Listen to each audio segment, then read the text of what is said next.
So if you have confidence, bravery, and courage to do something that the next person wouldn't do, then they want to use the word crazy. If a person that possesses spiritual gifts, if they are not aware of them or if they are not confident in them, they can be made to believe that they have a mental disorder. When, you have a spiritual gift and people don't understand it, or they can't do it themselves, or they've never seen it before, they've never experienced it before, they don't have any knowledge on it, no information on it, they will either, intentionally or unintentionally start to project how they feel or what they think, or the fears that have been programmed in them. They will start to project those things onto you. I'm Risha GodstyleBilal, your neighborhood earthly hype human, okay? I'm here to give you messages of inspiration, some knowledge, a little tough love, some high vibes and energy, and to inspire you and encourage you to do whatever the fuck you want to do, okay? I'm Risha GodstyleBilal, and I am back with another message from Universe and Source. So today's message was obviously super important as I was awakened during the wee hours of the morning. It is actually 7 o'clock now. I had to wake up and I was writing notes for this message. So apparently it's important. I mean, all the messages are important, but apparently this one was super important because it's early. And so today's message is going to be centered around being called crazy. Like, don't be afraid to be called crazy, all right? We're going to talk about this word and how it's used, why it's used, when it's used, and how you can pretty much just disregard the usage of this word, the misuse of this word.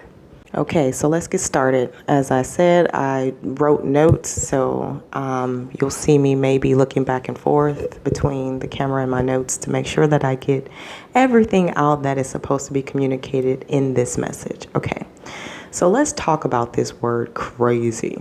First of all, the word crazy typically is used with women. I just want to start there. That was not from source. That was me. I wanted to say that. A lot of people like to use the word crazy when they talk about women and their emotions. Anyway. All right, so let's get into the actual message. People use this word crazy, and it's usually used by people who are jealous, okay? By someone who is jealous, and they use this word as a weapon to stop you or to disempower you. Like I said, particularly with women, okay? However, this is a general message, so we're talking about the general misuse of the word crazy in order to, for anyone, used at anyone, in order to disempower you or to, stop you or impede you in some way. Something you're doing that a person doesn't like, and so they will pull this word out as a weapon in order to basically make you feel like you have no idea what you're doing, you have no idea what you're talking about, and basically it's meant to disregard you or to make you doubt yourself, okay? This word is also used by people who are afraid of themselves and the power and the authority that they possess. They typically have been disempowered themselves through the misuse of this word. So they've been disempowered and made to feel disposable or made to feel unimportant through the same methods by which they are using in order to disempower you. Okay, and it has worked on them in the past, and so by using it, they are expecting that it will work on you. And all they're doing is they're just repeating the same trauma that has been projected upon them, that has been, that they have endured, okay? So they use this word in order to take your power because their power has been taken. It's almost like the crab in the barrel effect, But They are afraid now of their own power and their own authority because whatever they did in the past, however they exhibited their power and authority, it was undermined and it was torn down and they were made to feel less than, okay? So now, subconsciously, they are afraid of using their own authority and their own power, and they're projecting that onto you. And so they don't want you to use your power or your authority. Therefore, they result to means of disempowerment by using the word crazy to impede your progress. Another group of people who like to use this word crazy are people who lack knowledge, information, understanding, and experience, okay? So they are afraid of you and your power and your authority because they lack the knowledge and the information to understand that everyone has power and authority. And maybe in the past, they have been socialized into being afraid of power and authority, or maybe power and authority has been misused against them, okay? And so when there are people and things that come into their experience that they don't understand, they quickly to result to using words, weaponize words in order to make sense of the situation or to gain some type of mental control in the situation, or they use this word as an attempt to label what's happening because it makes them feel comfortable and it makes them feel secure to be able to put a label on something that they don't understand. It's a survival tactic used to basically make sense of something that they can't make sense of since they lack clarity and understanding, knowledge, and information. The last group that I would like to speak on who try to weaponize this word crazy, or any other word that's like the word crazy, are people who very well do understand and realize your gifts and your powers, but they don't want you to realize it, or they don't want other people to realize it. They want other people to doubt you in order to make you doubt yourself, and to strip away your power or disempower you and to take control. Or they use it so that other people can reject you.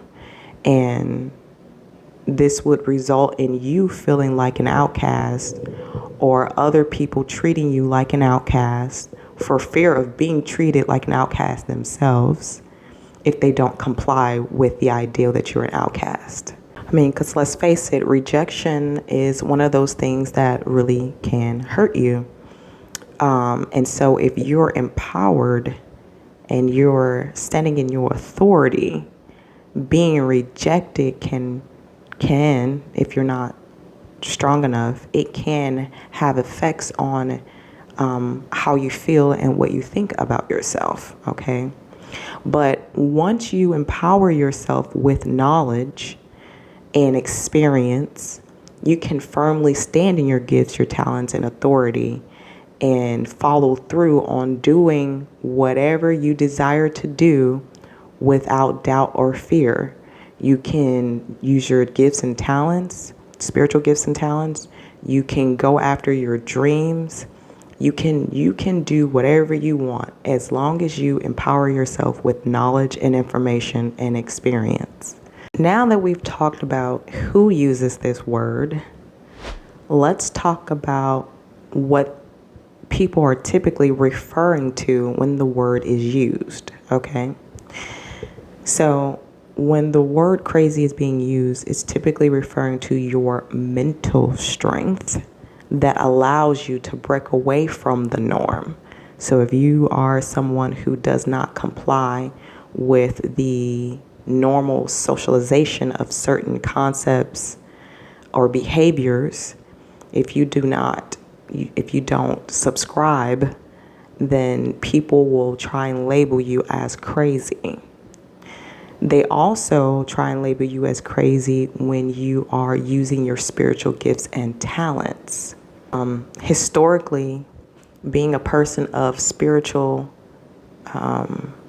having spiritual gifts or talents has been downplayed, or it has been made to be something that people are publicly or widely afraid of, or they're scared of, because it is something that is supernatural.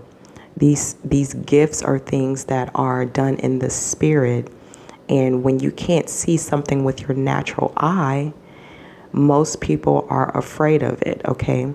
But what people fail to understand is that there are lots of people with spiritual gifts and talents, okay? But we'll get into that much later. But the point is that people will use the word crazy to classify you using your gifts and your talents, okay?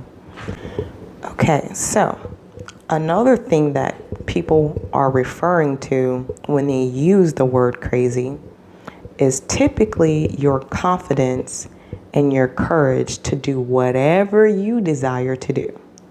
Your bravery, your, just your ability to break away from the norm, your ability to see something that other people can't see and to go after that.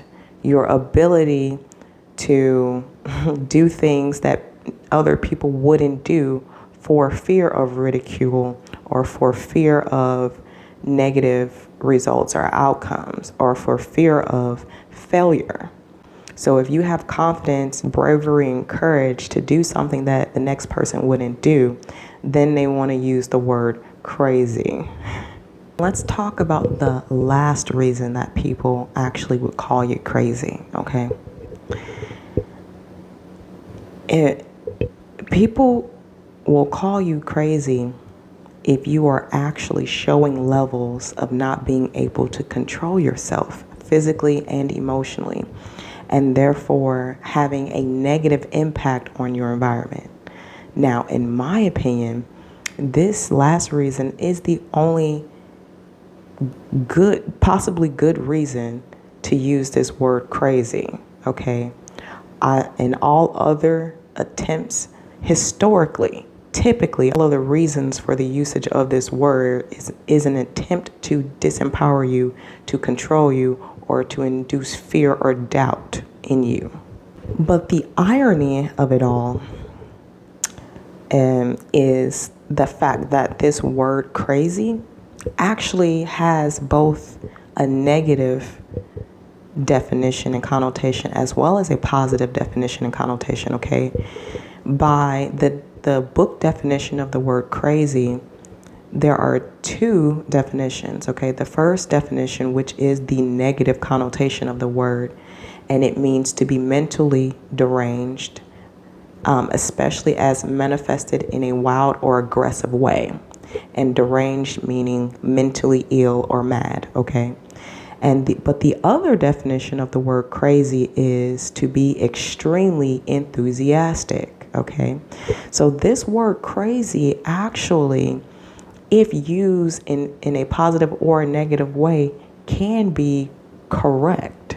This is my first reason and encouragement to you to not be afraid of being called crazy, because technically, if you are extremely enthusiastic and you're brave and you're confident and you do things that other people cannot do or won't do, and it's out of the norm, sure, it may be crazy. It can be classified as crazy by the very definition of the word, okay?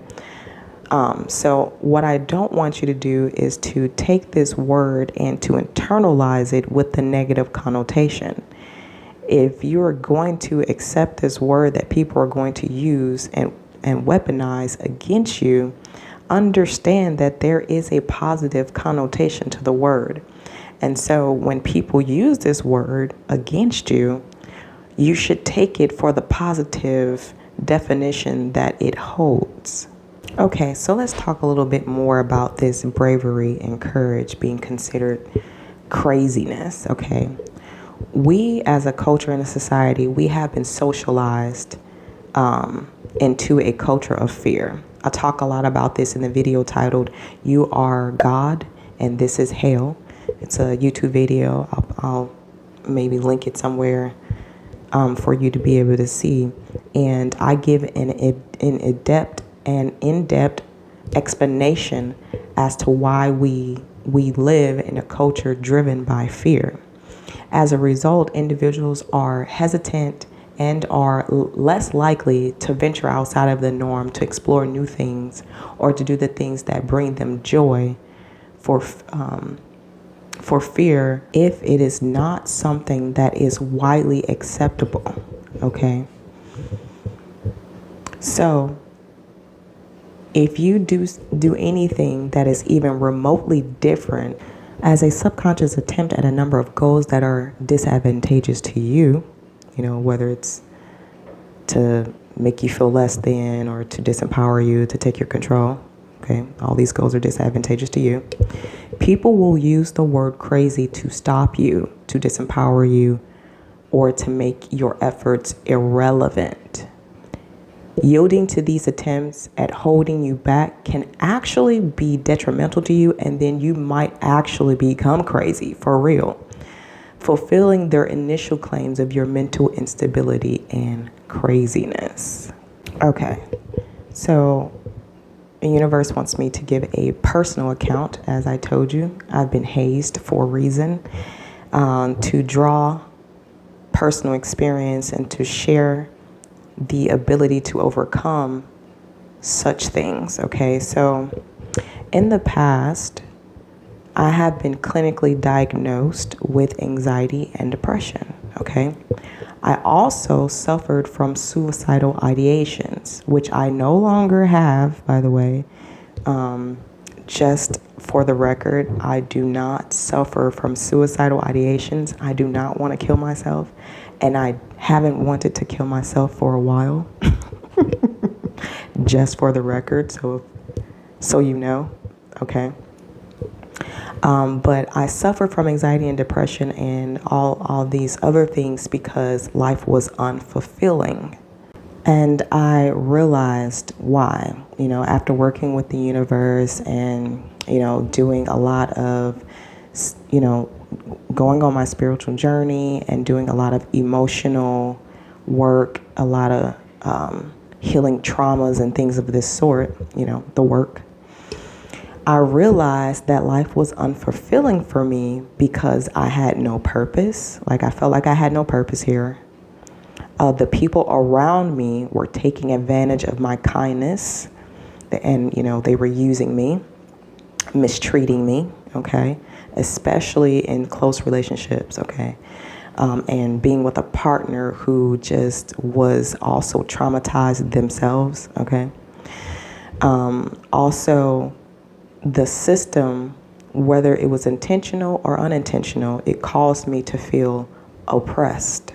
I felt like I had no say-so in my life. I felt like, I didn't have control over my life. I felt like the things that were inside of me, the things that I wanted to do, the things that I desired to see manifest in my life, I felt like it was impossible. I felt like, the things that I wanted to do, I couldn't do. And so all of this made me very depressed. I was very anxious. I was on the rat wheel, trying to make ends meet all the time. It was a terrible situation to be in. And to be in a situation like that, where everything feels like it's stacked against you, it will yield you mental illness, okay? So even if you were born without a mental illness, putting a human in situations like that will make you develop mental disorders. So if you are personally suffering from anxiety, depression, or any other type of mental disorder, you can develop mental disorders that you were not biologically born with due to your surroundings and your environment, okay? So let's get that straight. Do not be afraid of mental illness, because people are saying that, if you have been diagnosed with a particular mental illness, that it makes you crazy, null and void, irrelevant, or unimportant, or whatever. Okay? Again, go look at that video titled "You Are God and This Is Hell." There have been systems and traps put in place at some point in time that yield results of mental illness for the masses of people. Now, how did I get out of this cycle? How did I get out of the depression and anxiety? How did I get out of it? Well, once I found God, God actually found me. And I discovered a purpose to pursue. Okay, a lot of people don't have a purpose. Your purpose is whatever you want your purpose to be. Okay, it's whatever is inside of you, whatever you want to offer to this world, whatever you want to do for the community, and that's in your heart, and you can't shake that feeling, you can't shake that desire. That is what your purpose is. Okay. Once I cut loose from the toxic people and connections in my life, and I started to set boundaries, and I started to stand up for myself, and I started doing the things that I desired and that was on the inside of me, life drastically changed for the better. Another thing that changed, that I had to change, is I also stopped denying the spiritual gifts and abilities that I had discovered about myself, for fear of being ridiculed for them. Like I said earlier, when you have a spiritual gift and people don't understand it, or they can't do it themselves, or they've never seen it before, they've never experienced it before, they don't have any knowledge on it, no information on it, they will either, intentionally or unintentionally start to project how they feel or what they think, or the fears that have been programmed in them. They will start to project those things onto you. And so what I had to stop doing was allowing people to suppress the things about myself that I found out about myself as it pertains to my spiritual gifts and talents. I actually began to do what I was desiring to do in my heart. I began, to realize those goals and dreams that were in my mind and in my heart. And after I started to do this, irregardless of what anybody else thought or what they had to say, and the fears that kept them back and held them back and kept them mentally small. When I started to disregard all of that and I actually went for the things that I wanted, I began to feel free and fulfilled in my life. And magically, the anxiety and the depression lifted, and, I wasn't suffering from these things anymore. This is not to say that I don't get anxious sometimes, or that I don't get sad sometimes, because all emotions are part of the human experience, okay? But the perpetual cycles of feeling down all the time, or being, having my nervous system shocked because I'm anxious and worried all the time, I was able to come down from that and find more of a balanced way to deal with my emotions and the inevitable experiences in life that will invoke feelings of sadness or worry or anxiety, okay? So I was able to stabilize my emotions and therefore not being crazy. You know what I'm saying? How ironic is that, right? Being what people called crazy actually cured my craziness. Now, I know I've mentioned mental health, and it being called crazy to disempower you. I want to go into that subject a little bit more into detail, okay? I want to talk about mental health being used to disempower, okay? This is a little bit of a background on me. I spent years in school studying psychology. Since I was a little girl, when I was, on a playground in elementary school, I was so intrigued by the way that people behaved.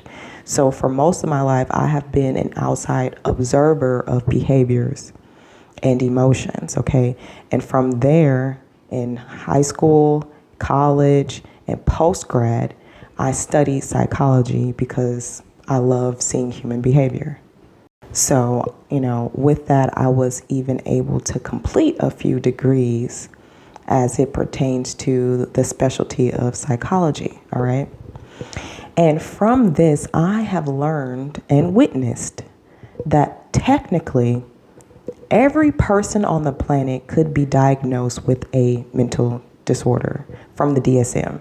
And the DSM is the DSM is the Diagnostic Statistical Manual of Mental Disorders, okay? That's the book that psychiatrists and psychologists use to diagnose a person who comes into their office presenting with certain uncomfortable features, okay?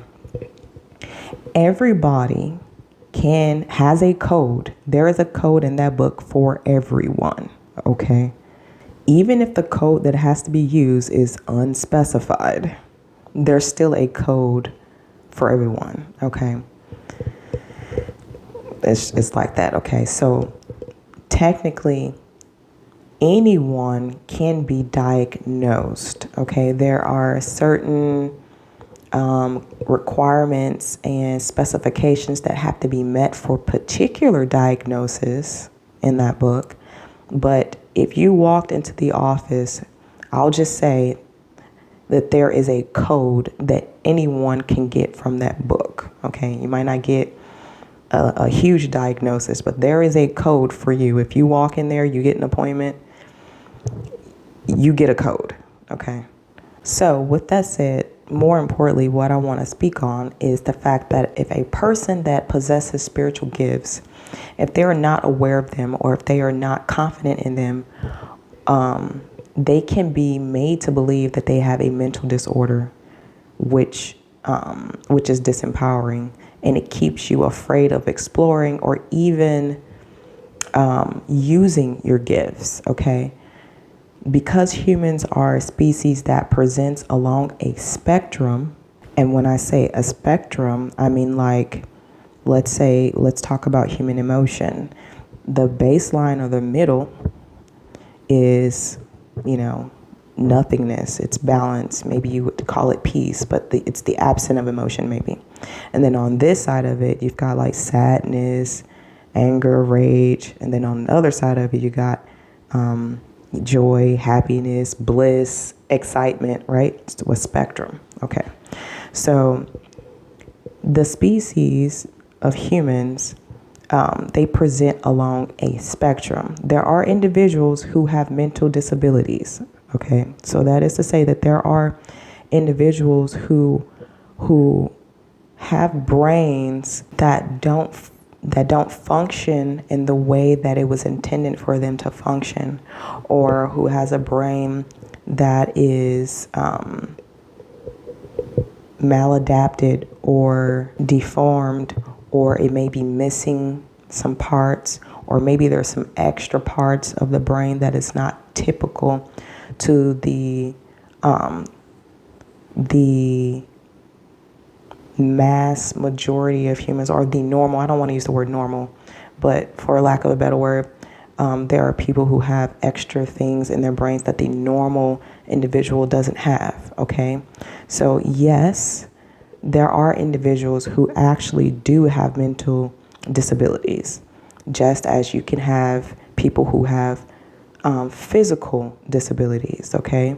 You can physically see that there are individuals who have extra arms or, extra fingers, or who lack a limb or two, or who came here with extra things or lack certain organs. Okay, so it does exist. Okay, mental disabilities do exist.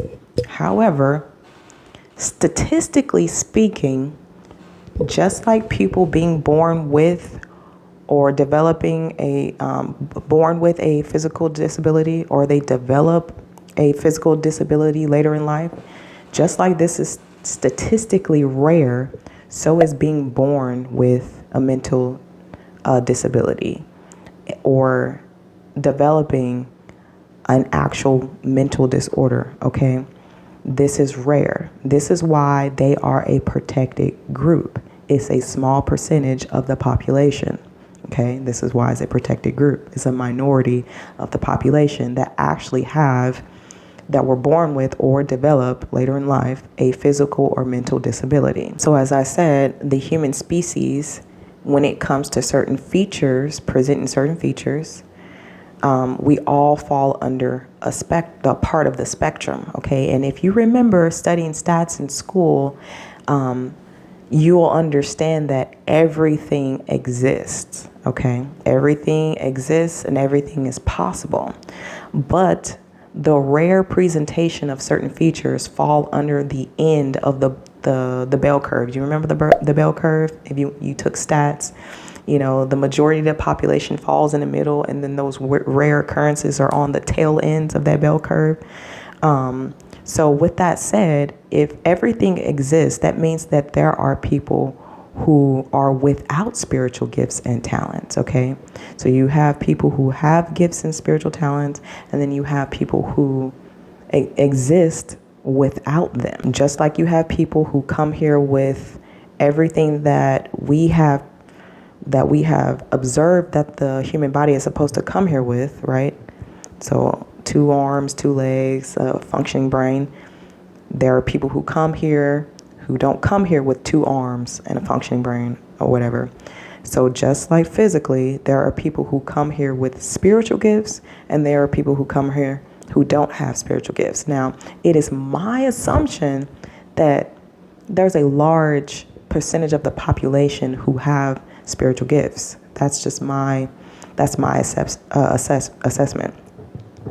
But under this curve, there are people who do not have spiritual gifts, okay? And how prevalent they are is unknown, as people have been socialized into not using them or not believing that they have them for fear of ridicule or being outcasted or, whatever, or being socialized into not using them, as a method of control and disempowerment, so that you stay in a perpetual negative cycle and you don't get to enjoy your life, or you don't do the things that you want to do or that you desire to do, which would actually free you. Okay, so, but with that said, these people who do not have spiritual gifts, again, we don't know how many there are because no one's coming out and saying anything. But as a result, they are sometimes unable to even consider the ideal that there are other humans who actually possess gifts and talents that they don't have. Okay, again, we don't know what this looks like in a population because no one is coming out and talking about them. So you have these people who don't have gifts and talents, spiritual gifts and talents, but then you have the people who have them who haven't discovered them yet, okay? And you might as well just classify them as people who do not have gifts because they are operating as people who do not have gifts, okay? Now, I think that the population of people who have gifts who have not discovered them yet, or who have not allowed themselves to go there enough to discover them. Now, I believe that the number of people, this population that we're talking about who haven't discovered that they actually have and possess spiritual gifts, I believe that this is probably a larger percentage of the population, okay? And they just haven't discovered them. That's just my assessment, that there is a large population, there's a large percentage of the population who have spiritual gifts, and they just don't know that they have them, or they haven't discovered them, or they're not acknowledging them. These people are operating as if they do not have spiritual gifts. So let's just classify them as people who do not have spiritual gifts.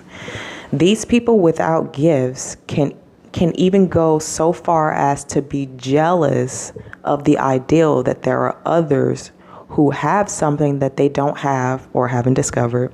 So they will misuse the concept of mental illness or mental disorders to label spiritually gifted individuals out of spite. However, there is hope. There is nothing to worry about, okay? As there are individuals who have publicly broken the stigma by globally publicizing their spiritual gifts and therefore proving to even the elite that these gifts exist and that these gifts are real. Okay, so don't worry. Don't worry about being called crazy. We have trailblazers, bless their souls and their hearts, who have gone public and who have proven and shown that spiritual gifts are indeed real, because we live in an energetic and spiritual world. Okay. Examples like, so you don't feel crazy, because people like to call you crazy. Examples like the Long Island medium, Teresa Caputo. I think that's her name. I'm sorry, I'll put the name over here. Caputo. Also, you have the Hollywood medium. His name is Tyler Henry. Okay. And then you have the knowledgeable witnesses of supernatural phenomena like the Indian guru Sadhguru. I hope I'm saying that right, or probably not. I'm just gonna put the name right here for you. Okay, so those are just some of the more publicly known figures who either can speak on the ideal of having spiritual gifts, or they actually have demonstrated their own spiritual gifts on a global scale. And on a more community level, you have like Reiki healers, you have energy workers. Okay, we have entered an era where it is becoming more and more acceptable to show and to use your spiritual gifts, because the world is realizing that they need these gifts. Okay, you got people who have family members who have crossed over, who have passed and transcended, who, you know, they're heartbroken and they want to talk to them, so they go get a medium in order to talk to their loved ones on the other side, to soothe their heartbreak and their sadness, you know, and so the world is realizing that these gifts are valuable and they're useful, and you can't want to use these gifts, or, you know, have these gifts made available to you and stigmatize them too. You know what I'm saying? So it is my presumption that moving forward in the future, there will be more and more individuals who are considered elite, or the decision makers in our world, who are going to be put in a position to have to need someone who has a spiritual gift in order to move forward, in order to get a particular job done, or, you know, in order to, it's never a problem until it's a personal problem. And then, you know, from there, you know, the stigma can be removed as people are healed by spiritual gifts that are being presented in the world. Okay, so don't worry, don't fret. We are for sure and definitely moving into an era where spiritual gifts and talents are going to be more accepted, and more people who are operating as if they don't have spiritual gifts, they are going to be coming into the knowledge of their own and discovering their own talents and their gifts in the spirit. Okay, so as I said, apparently this was an important message because an hour later, I'm sitting here delivering this message to you from the universe, okay? So the point in all of this is don't be afraid to be called crazy. As I mentioned before, people use it out of jealousy, spite. They use it to control you, to disempower you, to stop you, to impede you. They use this word for lack of understanding and clarity. So don't be afraid. Disregard the noise, because as I mentioned before, this word crazy actually has a positive and a negative connotation. But it's up to you to take this word crazy and take from it the positive aspects of the word, which is to be extremely enthusiastic, brave, and courageous. Okay? If they're calling your bravery and courage crazy, your ability and your confidence to go after your dreams, then be crazy. Or if it's your spiritual gifts and your talents that you're wishing to use to help the world, but people have stigmatized them and want to call them crazy. Be crazy. As I mentioned to you before, there are already trailblazers out here who are showing the world that spiritual gifts are real. Okay? So just be like Nike.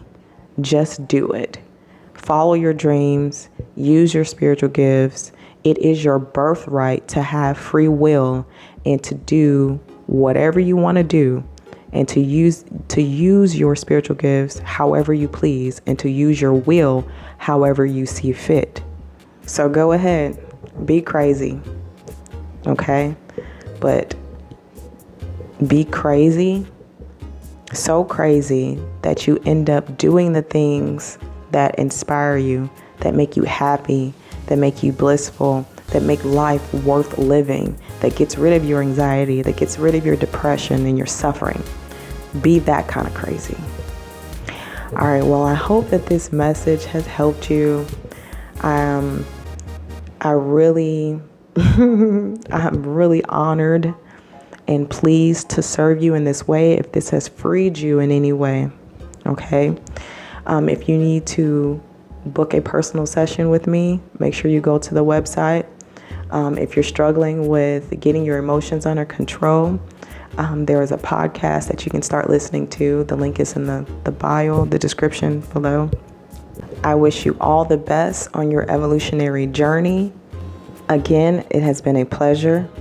I'm Risha GodstyleBilal, and until next time.